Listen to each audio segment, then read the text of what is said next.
লিখে জানাবো তার তো কোনো উপায় আমার ছিল না, তাই কিছু জানাতে পারি না। মানে ওরা কোথায়, কি হয়েছে, কোনো সমস্যা?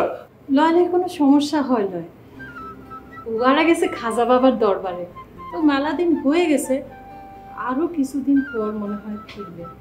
খাজা বাবার দরবারে কেন, আর এতদিনই বা ওখানে কেন থাকবেন? ভাবি একদিন স্বপ্নে দেখলেন খাজা বাবার দরবারে ইবাদত করার পর কোল জুড়ে সন্তান এসেছে। ভাবের যে কি ছটফটানি শুরু, কিন্তু দাদা তো মানবার পাত্র লয়। কত হাতে পায়ে ধরলাম, তারপর ওয়ালা খাজা বাবার দরবারে গিয়েছে। তাই বলো, তাই বলো। কিন্তু এই যে এতদিন জমি জমা, ব্যবসা বাণিজ্য, এগুলো কে দেখলো? আপনার ছোট ভাই, ওয়া তো বিশাল লায়ক হয়েছে, সব কিছু দেখে রেখেছে, আমাদেরও কোনো সমস্যা হয় না। যাক ভালো, কাল সকালে সবকিছু নিয়ে হাবিবের সাথে একটু বসতে হবে। শোনেন,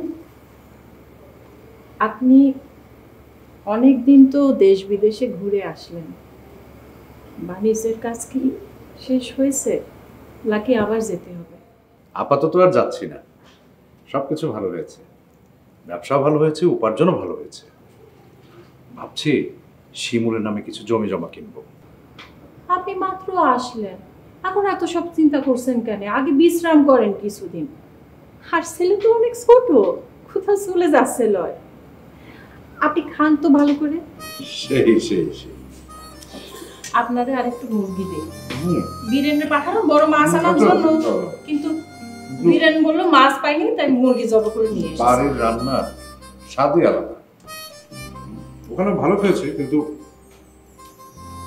স্বাদ তোমার হাতে রান্না মন ভরে খান। শুনিছ? এগো কোথায় গেলে? দেখো দিনি, সারাদিন জলে রোদে নৌকা টেনে দুপুরবেলা দুটো খাটি এসে গলা ফাটায় চিল্লেতি হচ্ছে।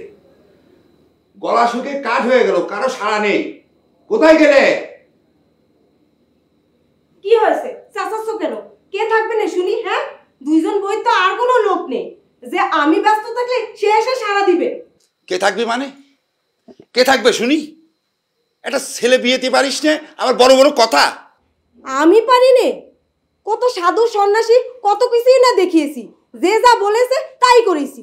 দুটো পয়সা জমিয়ে ডাক্তার পর্যন্ত দেখিয়েছি, কই কিছুতেই তো কিছু হলো না। কো তা হবে কি করে? সব গাছে ফল হয় না। নে অত নাপতেরি করিস নে, খিদে লাগেছে খাতি দে।